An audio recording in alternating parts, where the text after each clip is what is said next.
앞뒤 사람 함께 인사 나누시겠습니다. 사랑합니다. 축복합니다.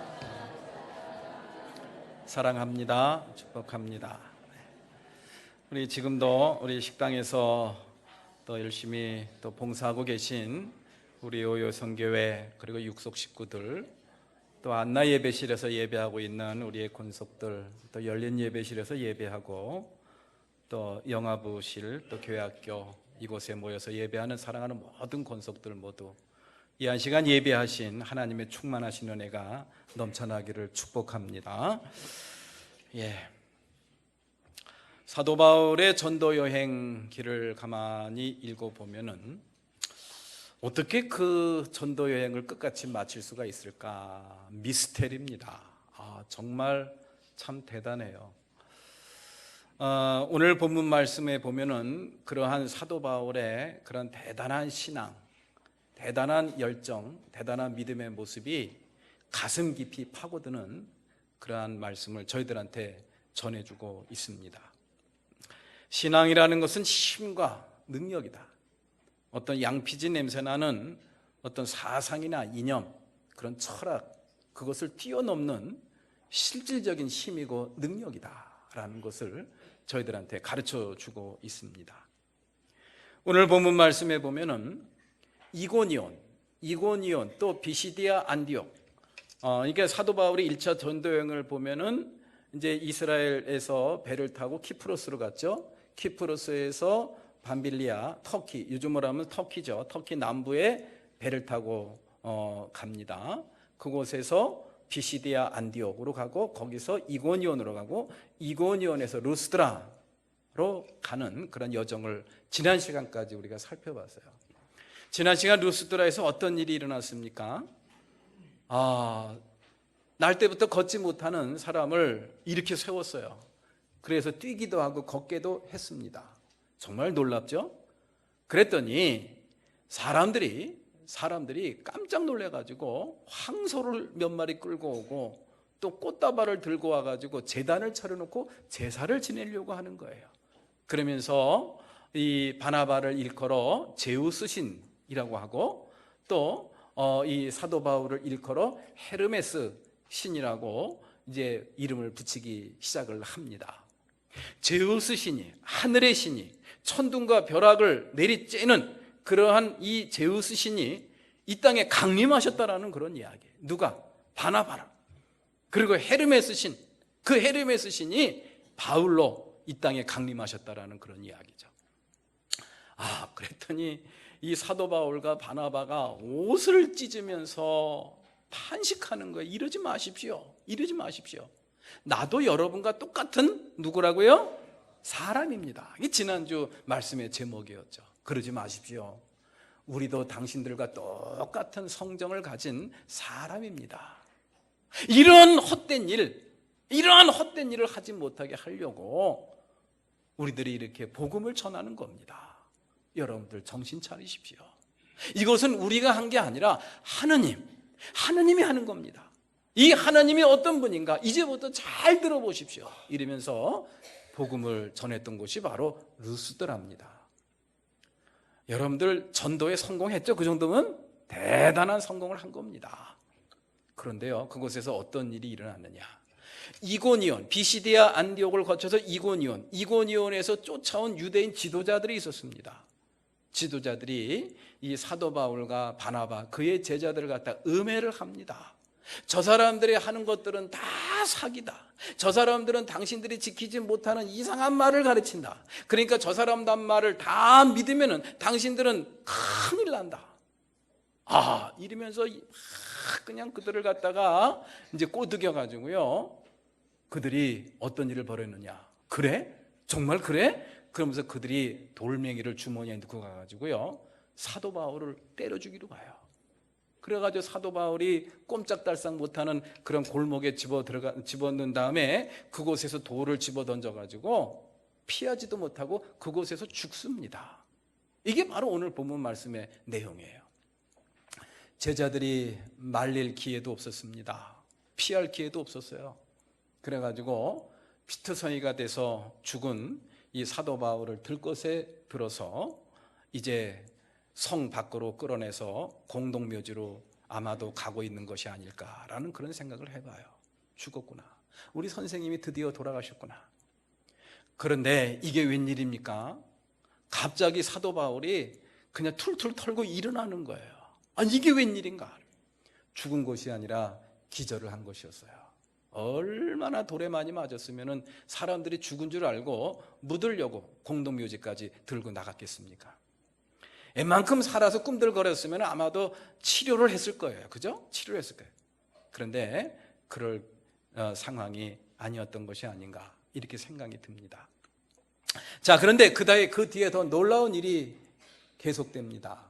이 사도 바울이 일어나서 어디로 갔다 그랬어요? 20절 말씀에 그는 일어나서 성 안으로 들어갔다. 성 안에 지금 누가 있습니까? 사도 바울을 돌로 친 사람들이 시퍼렇게 살아있어요. 근데 어쩌자고 성 안으로 들어갑니까? 어쩌자고 성 안으로 들어가는 거예요. 그리고 그 뒤에 또 놀라운 일이 또 계속되고 있습니다. 이튿날 더베로 갔다. 복음을 전하러 갔다. 그 르스드라에서 더베라는 곳은 90km, 200리 길이 됩니다. 200리 길을 갔다가 터덜터덜 보따리 싸가지고 복음을 전하러 제자들과 함께 떠나는 그런 사도 바울의 모습을 머릿속에 그리면서 참 깊은 울림이 와요. 어떻게 이럴 수가 있을까? 어떻게 이것을 감당했을까? 저는 이 말씀을 보면서 사도 바울이야말로 세상에 감당치 못하는 사람이었구나. 한번 따라서 해보시죠. 세상이 감당치 못하는 사람. 이거는 제 말이 아니라 히브리서 기자가 한 이야기예요. 믿음으로 사는 사람들은 이렇게 세상에 감당치 못하는 사람이 될 수가 있습니다. 아유, 그 당시에 사도 바울이니까 했지 지금 나 같은 사람이 어떻게 그런 일을 할 수 있어요? 아닙니다. 할 수 있어요. 그때 사도 바울이 믿었던 하나님 똑같이 여러분들 하나님 믿고요. 그때 믿었던 예수님 똑같은 예수님 우리가 믿는 거예요. 그때 들었던 똑같은 복음 여러분과 저와 여러분들이 똑같이 듣고 또 믿고 있습니다. 그래서 하나님의 자녀가 되었어요. 그런데 사도 바울은 어떻게 이렇게 세상에 감당치 못한 그러한 능력 있는 그러한 신앙의 길을 걸어갈 수 있었을까? 참 신기하기도 하고 참 존경스럽기도 합니다. 자, 언뜻 생각하면은 웬만한 사람 같으면은 복음이고 뭐고 전도고 뭐고 일단 내가 살아야 되겠다. 그리고 아마 다 뒤로 물리고 고향으로 내려갔을지도 모르겠어요. 요한처럼. 그리고 피투성이가 되고 사람들이 죽은 줄 알고 성 밖으로 끌어낼 정도였으니까 이제 좀 치료 좀 해야 되지 않습니까? 치료?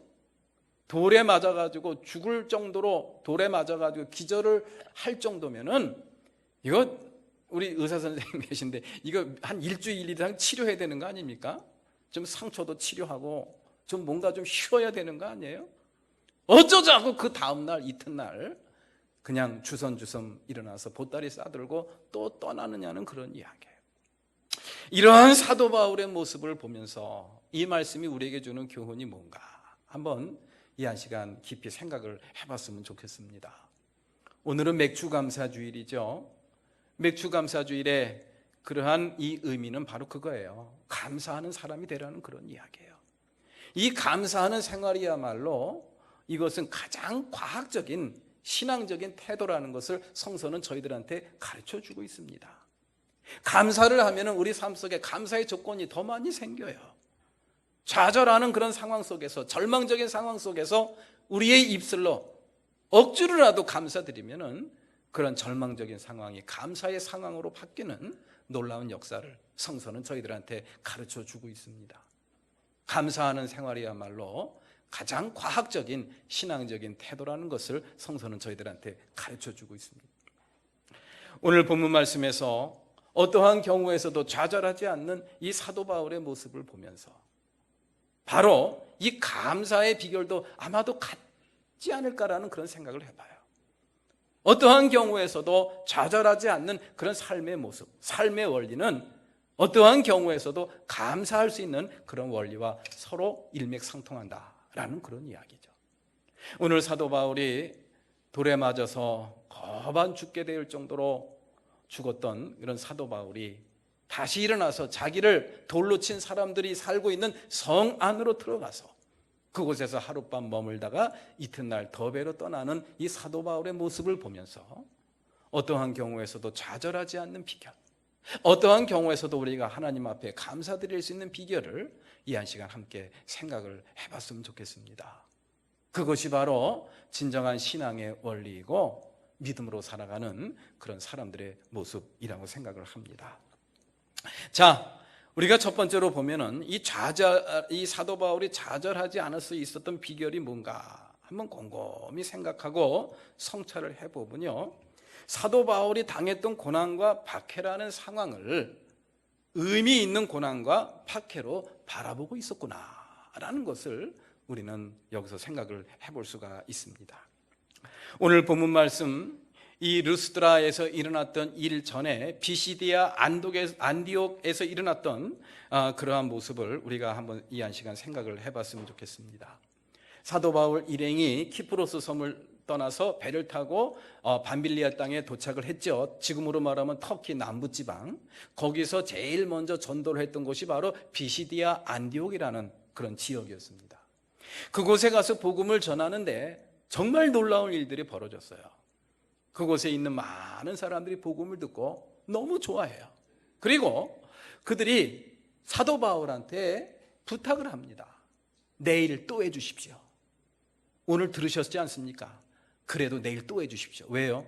내일 이것을 듣지 못한 사람들을 우리가 데려오겠습니다. 그래가지고 사람들을 데려와가지고 어제 했던 얘기를, 똑같은 얘기를 또 듣습니다. 그러한 일들이 계속해서 반복됐어요. 비시디아 안디옥 지방에 놀라운 복음의 역사, 성령의 역사가 일어났다는 것을 이 사도행전 13장 말씀을 통해서 저희들한테 가르쳐주고 있습니다. 그걸로 끝난 게 아닙니다. 그들은 이 복음을 듣고 난 것으로 끝난 것이 아니라, 집에 간 것이 아니라 이 사도 바울을 졸졸 쫓아다녔어요. 그래서 사도 바울이 무슨 얘기를 하나, 무슨 행동을 하나, 무슨 생각을 하나, 무엇을 드시나, 주무실 때는 어떻게 주무시나, 모든 일거수일투족이 다 이들의 관심의 대상입니다. 그만큼 존경을 받았고 그만큼 신뢰를 받았다라는 그런 이야기예요. 기분 좋죠, 그죠? 아마도 저 같아도 아마 기분이 되게 좋았을 것 같아요. 그런데요, 이곳에서 문제가 생깁니다. 유대인 지도자들의 사주를 받은 사람들이 이 사람들을 꼬드기는 거예요. 저 사람들은 당신들이 절대로 지키지 못할 이야기를 전하고 있다. 이상한 이야기들을 갖다가 당신들한테 전하고 있기 때문에 당신들 저 사람들이 시키는 대로 하고 저 사람 말을 들으면 당신들 큰일 난다. 이렇게 꼬드겨가지고 이들을 갖다가 박해를 하기 시작합니다. 엊그제까지만 해도 그 복음을 듣고 새로운 삶의 변화를 꿈꾸던 사람들이 갑자기 변해가지고 사도 바울과 그 일행들을 갖다가 박해하는 그런 사람으로 변한 거예요. 그래가지고 결국 그 동네에서 쫓겨납니다. 쫓겨나가지고 이제 다른 지역으로 가는 그러한 모습을 저희들한테 전해주고 있어요. 유대인 지도자들의 선동에 말려들어서 이제 이 안디옥에서 떠나서 이고니온으로 가는 그러한 제자들의 마음은 어땠을까? 인간적인 배신감, 아마 치를 떨 수도 있죠. 야, 엊그제까지만 해도 그렇게 나에게 박수를 보내고 얘기 또 해달라고, 들었던 얘기 또 해달라고 그렇게 박수를 쳤던 사람들이 세상에 이제는 그냥 사람들이 돌변해가지고 나를 박해하고 나에게 돌을 던지려고 하다니, 정말 인간이 그럴 수가 있나. 그런데요, 그 제자들의 반응은 너무 뜻밖이었어요. 그 제자들의 반응이 사도행전 13장 52절 말씀에 기록이 되어 있습니다. 사도행전 15장 52절 말씀을 우리가 한번 볼까요? 다 같이 읽어볼까요? 시작. 제자들은 기쁨과 성령으로 가득 차 있었다. 예. 쫓겨난 겁니다. 도망친 겁니다. 얼마나 속상한지 몰라요. 하나님에 대한 원망이 나올 만한 시기입니다. 정말 더러워서 못 터먹겠다라고 욕이 나올 지경이에요. 그럼에도 불구하고 이 제자들은 기쁨으로 충만했고 성령으로 충만했다는 것을 성서를 통해서 저희들한테 가르쳐 주고 있습니다. 그들에게 닥친 상황, 그들에게 일어난 분위기와 전혀 맞지 않는 그런 반응이죠. 쫓겨나가는, 도망가는 제자들 마음에 도대체 기쁨이 충만했다니 이것을 갖다가 우리가 어떻게 해석하고 어떻게 바라봐야 되겠느냐는 그런 이야기. 그 실마리를 풀어주는 말씀을 한 구절 우리가 볼 수가 있어요. 사도행전 13장 51절 말씀입니다. 다 같이 한번 읽습니다. 시작. 그래서 바울과 바나바는 그들에게 발에 먼지를 떨어버리고 이고니온으로 갔다. 아멘. 그러한 좌절할 수밖에 없는 상황, 절망적인 그런 상황 속에서 이들은 그것을 갖다가 어떻게 해석을 하느냐? 하나님의 뜻으로 해석을 하는 거예요. 하나님께서 이곳에 이제 머물지 말고 다른 곳으로 가서 복음을 전하라는 하나님의 사인이구나. 하나님의 뭐라고요? 사인이구나. 그러면서 발에 먼지를 툴툴 다 털어버리고 그리고 이고니온 지방으로 가고 또 르스드라 지방으로 옮기는 겁니다. 우리는 이 말씀을 통해서 상당한 교훈을 우리가 생각을 해보게 됩니다. 이들은요, 좌절할 수 있는 상황, 충분히 좌절할 수 있는 상황이에요. 매우 속상하고 시험에 들 만한 상황입니다. 하나님에 대해서 충분한 원망이 나올 만한 그런 상황이고 모든 전도 여행을 포기하고 집으로 돌아갈 만한 그런 상황이에요. 그럼에도 불구하고 좌절하지 않고 포기하지 않고 끝까지 복음의 사명을 감당할 수 있었던, 믿음의 길을 끝까지 완수할 수 있었던 그 비결이 바로 무엇이냐? 그 상황 자체를 보고 판단하지 않았다라는 그런 이야기. 그 문제를, 자신들에게 닥쳐온 고난과 박해라는 그 상황을 갖다가 그 상황 자체를 보고 자기들은 판단하고 결정하지 않았다라는 그런 이야기. 그 상황을 보지 않고 그 상황을 통해서 나에게 주시는 하나님의 사인, 하나님의 뜻, 하나님의 생각, 하나님의 계획을 바라봤다라는 그런 이야기. 그 상황 자체에 몰입을 하고 그 상황 자체로 판단했다고 한다면은 저 같아도 못 견딥니다. 세상에 이럴 수가 없어요. 이런 일들이 한두 번도 아니고 앞으로 계속해서 반복될 텐데 어떻게 감당하느냐는 그런 이야기. 그런데 사도 바울과 바나바, 그의 제자들은 좌절할 수 있는, 충분히 좌절할 만한 그런 상황 있음에도 불구하고 좌절하지 않을 수 있었던 비결은 바로 뭐냐? 그 상황을 그대로 보지 않았어요. 그 상황을 통해서 주시는 하나님의 사인을 본 거예요. 하나님의 계획을 본 겁니다. 그것이 바로 좌절하지 않을 수 있었던 그런 비결이 아닌가라는 그런 생각을 해보게 됩니다. 어떠한 경우에서도 힘들고 고통스럽고 어렵다고 할지라도 그곳에 하나님이 임재하시고 하나님의 계획 안에 그 일이 이루어지고 있다는 믿음, 그리고 하나님 앞에 하나님께서 모든 것을 인도하고 계신다라는 그런 믿음이 있다고 한다면 좌절하지 않습니다. 그 문제 자체를 바라보지 않고 상황 자체를 바라보지 않고 그 문제와 상황을 통해서 주시는 그 하나님을 바라볼 수 있는 믿음의 눈을 갖습니다. 그러한 믿음의 눈을 가진 사람들은 그러한 어려운 상황 속에서도 하나님의 놀라운 은총을 발견하고 또 감사의 제목을 발견할 수가 있다라는 그런 이야기죠. 설교를 준비하다가 제가 재미난 이야기를 하나 찾았습니다. 전국의 부흥회 강사로 다니는 그런 목사님이, 선배 목사님이 계신데 이분은 부흥회를 하려고 자기가 찾아다니는 분이 아닙니다. 사람들이 하도 와달라고 하니까 그냥 마지못해 가서 하시는 거예요. 근데 이분이 왜 그렇게 부흥회 불려다니느냐? 굉장히 은혜로워요. 굉장히 은혜롭습니다. 그리고 목회를 잘한다는 소문이 파다하게 퍼졌어요. 그 목회를 잘하는 비결이 뭔가? 그렇게 행복하고 늘 기쁘게 살 수 있는 비결이 뭔가? 이제 그거를 성도들이 듣는 겁니다. 근데 이분에게 아주 놀라운 간증이 있습니다. 이분이 그렇게 목회를 행복하고 기쁘고 참 잘한다는 소문이 날 정도로 할 수 있었던 비결이 바로 뭐냐? 형님 때문이에요. 누구 때문에? 형님이 신앙 좋은 그런 목사님이나 장로님, 권사님 그런 분이 아닙니다. 그런 분이 아니에요. 이분이 신학교를 다닐 때, 전도사 할 때 부모님이 돌아가셨대요. 부모님이 돌아가시고 나니까 이제 재산 상속을 해야 되지 않습니까? 그 형님한테 이 동생이 철없는 동생이 그렇게 이야기했대. 형님, 나는 이제 목회자가 될 거고 목회자의 길에 들어섰으니 어머니 아버지 남긴 재산은 저는 필요 없으니까 그냥 형님이 다 그냥 알아서 하십시오 그랬더니 형님이 아우야 그게 무슨 소리냐, 너도 필요할 거야 그러면서 좀 이렇게 알아서 해줬으면 얼마나 좋겠어요.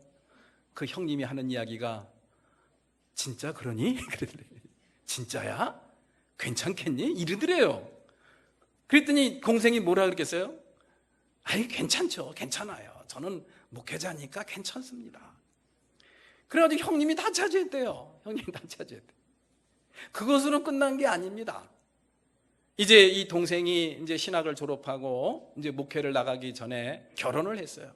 결혼을 했는데 그 결혼 부조금을 형님이 받아가지고 다 도망가버려요. 그래가지고 신혼여행을 못 갔대요. 아예 자기 손님들, 자기 하객들 이제 대접하려고 식당을 빌려가지고 갈비탕을 대접했는데 아예 형님이 부조금을 축의금을 갖고 다 도망을 가버렸으니 그걸 갚을 길이 없잖아요. 그래가지고 식당 주인한테 붙들려가지고 신혼여행을 다 못 갔대요. 그 다음부터요 이 목사님이 목회를 하는데 자기에게 상처 주는 사람, 아픔을 주는 사람, 속상한 일을 당할 때마다 누구를 생각하느냐? 형님을 생각하는 거예요.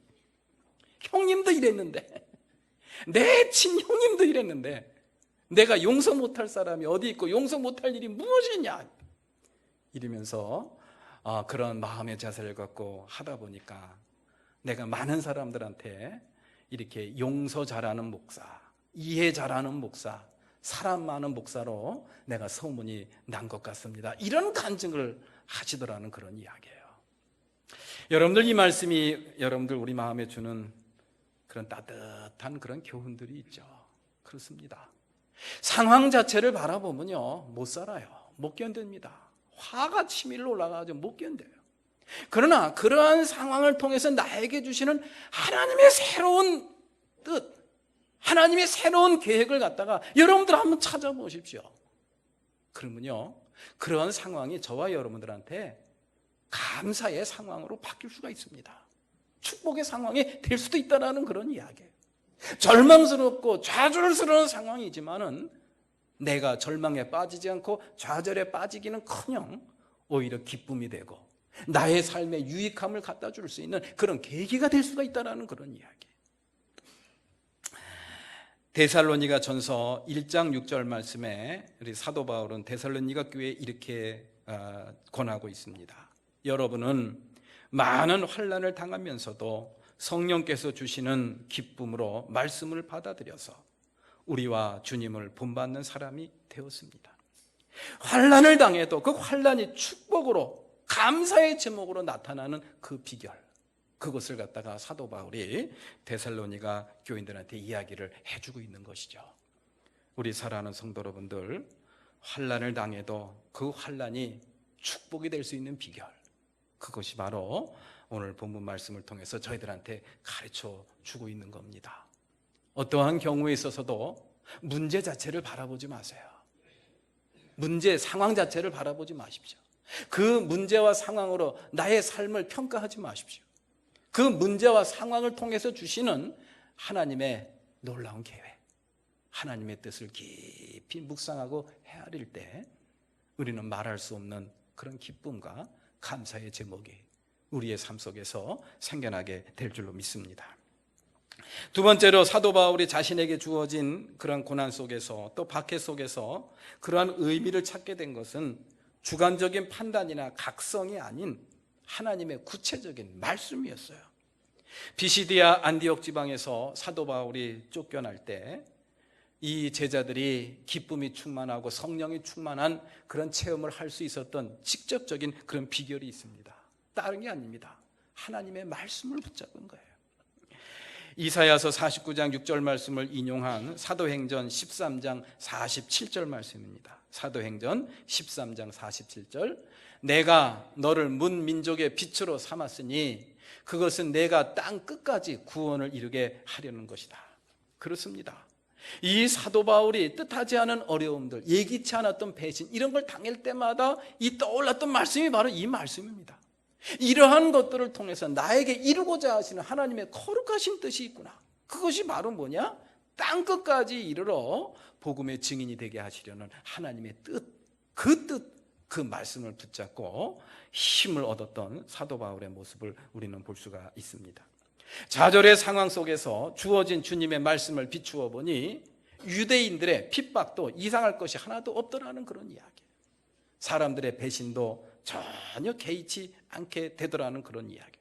그래서 사도 바울 일행은 미련 없이 너희들은 어떻게 그럴 수 있느냐라는 그런 원망도 한마디 하지 않고 미련 없이 발에 먼지를 털고 다른 지역으로 가서 복음을 전할 수가 있었던 것이지요. 어떠한 경우에서든지 우리가 주의 말씀을 붙잡게 되면 그 말씀을 통해서 우리는 새로운 하나님의 뜻을 발견하고 좌절에 빠지지 않고 절망에 빠지지 않는 그러한 복된 삶을 살아가게 될 줄로 믿습니다. 예수님의 시신을 아리마대 요셉이 묻힐 그러한 돌무덤에다가 장사를 지냈죠. 그때 이 안식일 첫날 이제 예수님의 그러한 예수님을 존경했던 여인들이 향유를 들고서 예수님의 시신에 바르려고 이제 무덤을 찾아갑니다. 그런데 무덤 문이 열려 있는 거예요. 그 안에 들어가 보니 예수님의 시신이 없습니다. 그래서 그곳에서 울기도 하고 또 안타까운 마음에 가슴을 두드리고 그리고 두려운 마음에 떠는 그러한 여인들의 모습, 제자들의 모습을 성서는 저희들한테 전해주고 있어요. 얼마나 황당했겠습니까? 그리고 얼마나 무서웠겠습니까? 얼마나 슬펐겠습니까? 어찌할 바를 몰라서 우왕좌왕하고 있는데 하나님께서 천사를 통해서 들려주시는 말씀이 있어요. 그 말씀이 뭐냐? 누가복음 24장 6절 말씀입니다. 우리 다 같이 한번 읽어볼까요? 그분은 여기에 계시지 않고 살아나셨다. 갈릴리에 계실 때에 너희들에게 하신 말씀을 기억해 보아라. 아멘. 너희들 여기서 빈 무덤에서 우왕좌왕하고 슬퍼하고 두려워하고 그렇게 속상해하지 말고 하나님께서 너희들에게 예수님께서 갈릴리에서 주신 말씀을 생각해 보아라. 기억해 보라는 그런 이야기예요. 가만히 귀에 보니까 머릿속에 딱 떠오르는 게 있어요. 내가 죽은 지 사흘 만에 다시 어떻게 할 것이다?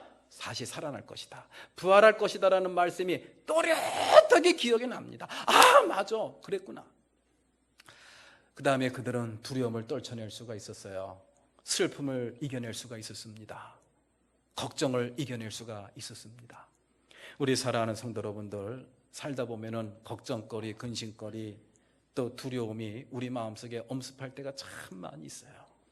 그럴 때 하나님께서 내게 주시는 말씀에 귀를 기울이고 그 말씀을 붙잡고 살아가시는 우리 성도가 되시기를 바랍니다. 내 마음의 생각, 내 마음의 느낌 붙잡지 마세요. 인심은 조석변이라 그랬잖아요. 인심, 사람의 마음은 조석, 아침 저녁으로 변한다 그랬습니다.